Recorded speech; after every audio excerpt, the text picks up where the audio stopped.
दिल्ली के उपराज्यपाल विनय कुमार सक्सेना ने दिल्ली के मुख्यमंत्री अरविंद केजरीवाल पर पहली बार सार्वजनिक रूप से हमला बोला है। अभी तक जो हमले उपराज्यपाल या उपराज्यपाल दफ्तर की तरफ से हो रहे थे वो इनडायरेक्टली केजरीवाल सरकार पर हो रहे थे या सूत्रों के हवाले से हो रहे थे, लेकिन अब पहली बार उपराज्यपाल ने सीधे मुख्यमंत्री पर हमला बोला है।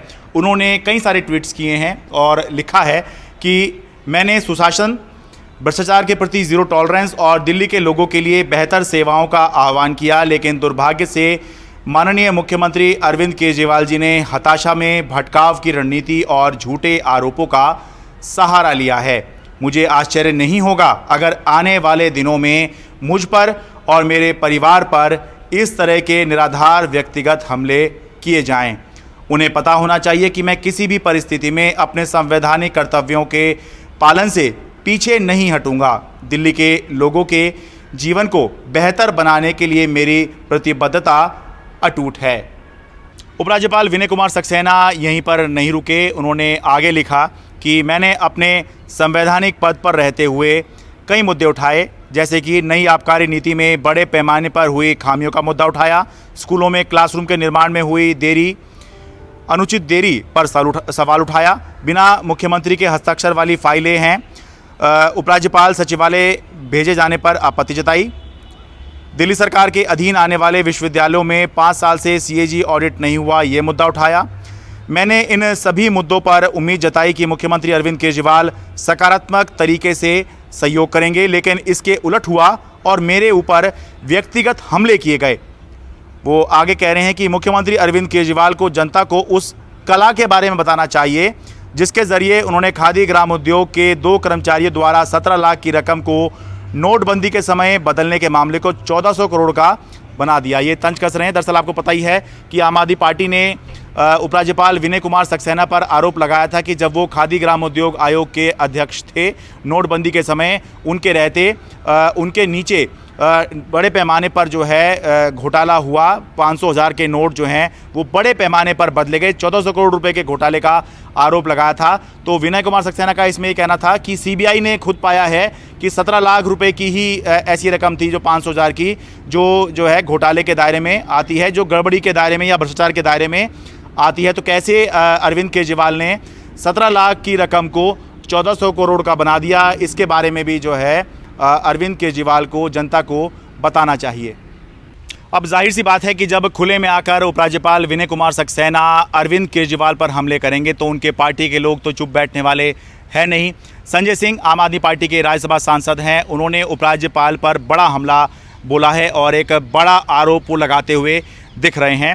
उन्होंने कहा है कि अरविंद जी के खिलाफ इतने सारे ट्वीट, आप इतने ज़्यादा डरे हुए हैं, आपके भ्रष्टाचार के खिलाफ भी तो जीरो टॉलरेंस होना चाहिए। KVIC यानी खादी ग्राम उद्योग आयोग कार्यकाल के दौरान के आपके कई मामले लोग बता रहे हैं। क्या आपने अपनी बेटी को बिना टेंडर ठेका दिया था?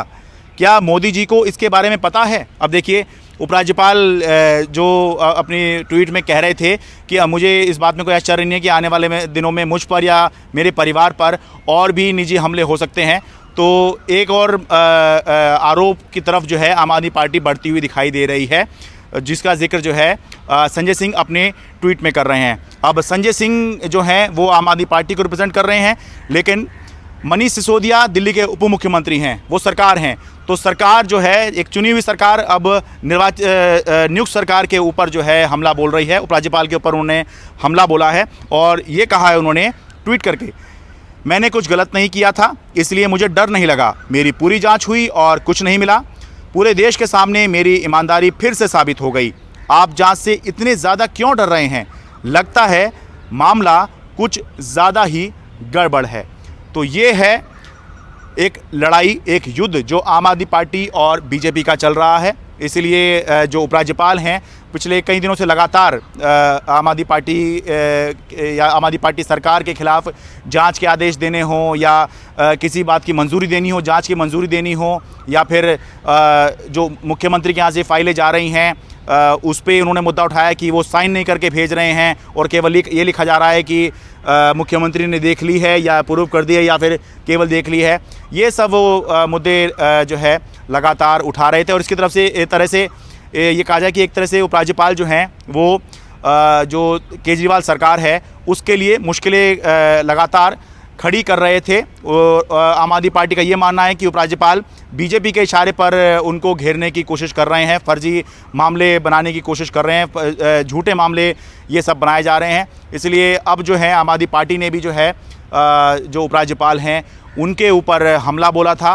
पहला हमला था कि जब वो खादी ग्रामोद्योग आयोग के अध्यक्ष थे तो उनके रहते 1400 करोड़ का घोटाला हुआ। नोटबंदी के दौरान नोट बदले गए, 1400 करोड़ रुपए का घोटाले का आरोप लगाया, जिसमें उपराज्यपाल की तरफ से ये कहा गया कि जो अहम आम आदमी पार्टी नेता हैं सौरभ भारद्वाज, आतिशी, दुर्गेश पाठक, जैस्मिन शाह, इन पर वो कानूनी कार्रवाई इस मामले में करेंगे। और इसके बाद अब उपराज्यपाल ने सीधा मुख्यमंत्री पर हमला बोला। तो जब मुख्यमंत्री पर उन्होंने हमला बोला तो उनकी पार्टी वाले और सरकार वाले भी अब उनके ऊपर हमला बोल रहे हैं। तो दिल्ली में एक सियासी युद्ध जो पिछले कई दिनों से लगातार चले जा रहा है वो फिलहाल ख़त्म होने का कोई रास्ता अभी भी नज़र नहीं आ रहा है।